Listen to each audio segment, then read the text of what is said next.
Hello नमस्कार मित्रांनो, आपण जात आहोत आता घुले पाटील यांच्या मुलीच्या लग्नासाठी विशेष आमंत्रित आणि तेथे जाऊन वर वधू यांना आशीर्वाद देण्याकरता शुभम आणि मी लग्नाच्या दिशेने जात आहोत.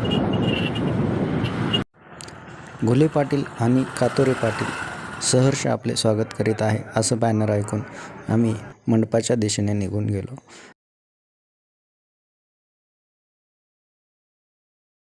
तेवढ्यातच नवरीबाई आल्या. नवरदेव तर वेटिंगला होतेच होते.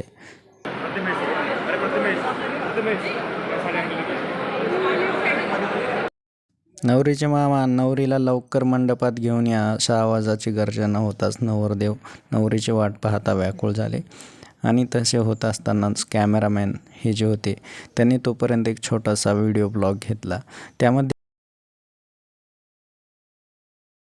चला तर नवरीबाई आलेले आहेत आणि आता पुढील कार्यक्रम सुरू होत आहे. दोघांनाही मंडपामध्ये त्यांचे स्वागत करून त्यांना पुढील वाटचालीसाठी शुभेच्छा दिल्या. तसेच नवरदेव नवरी आल्याचं पाहून सर्व मंडळी खुश झाली आणि आता लग्न काही सेकंदातच लागेल याची आतुरता लागली. तसेच नवरदेव नवरी यांना रथामध्ये बसून समोरच्या दिशेने जायचं होतं. बघू शकता खूपच मंडळी आली होती आणि एकदम आलिशान असं लग्न होतं. खूप छान आनंद आला लग्नामध्ये. कॅमेरामॅनच्या मधोमध मी माझा छोटा कॅमेरा घेऊन जाताना खूपही वेगळा अनुभव आला. तसेच सनईच्या सुरामध्ये यांचं स्वागत करण्यात आलं.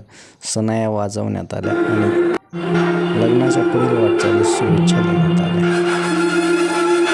यांचं पाहून मला वाटलं काश मेरे शादी में भी ऐसा होता, पर क्या करे, हमारे शादी में ऐसा नहीं था. हमारे शादी में फत्तूबाई था. तडम तडम तडम.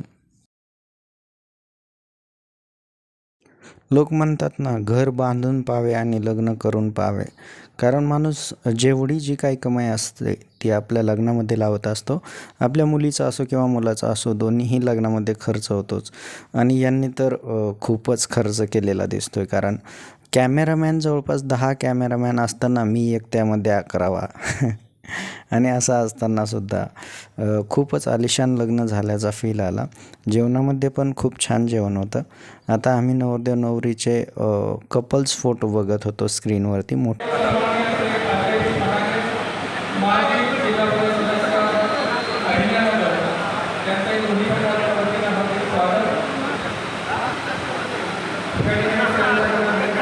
आणि मला आतुरता होते माझ्या मित्राच्या लग्नाची. तेवढ्यात एक चुटकुला भेटला.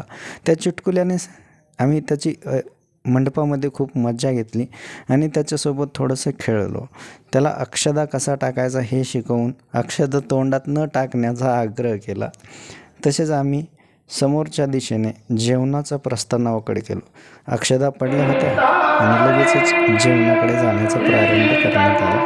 म्हणून आम्ही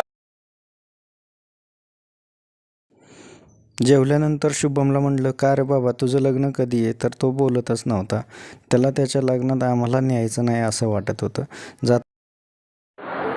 चला येऊ का? फोटो काढून द्या ना. घेतला फोटो. नक्की हे आपला वेगळा असतो. चालतं येतो. शुभ्याचा घेतो. आता जाता नवरीच्या आईला भेटलो, नवरीच्या वडिलांना भेटलो आणि येतो म्हणून नमस्कार घातला आणि परतीच्या दिशेने आम्ही परत निघलो. लग्नाचा आस्वाद खूप छान वाटला. मेजवानीही खूप छान होती आणि आता परतीच्या दिशेने परत एकदा कामाकडे.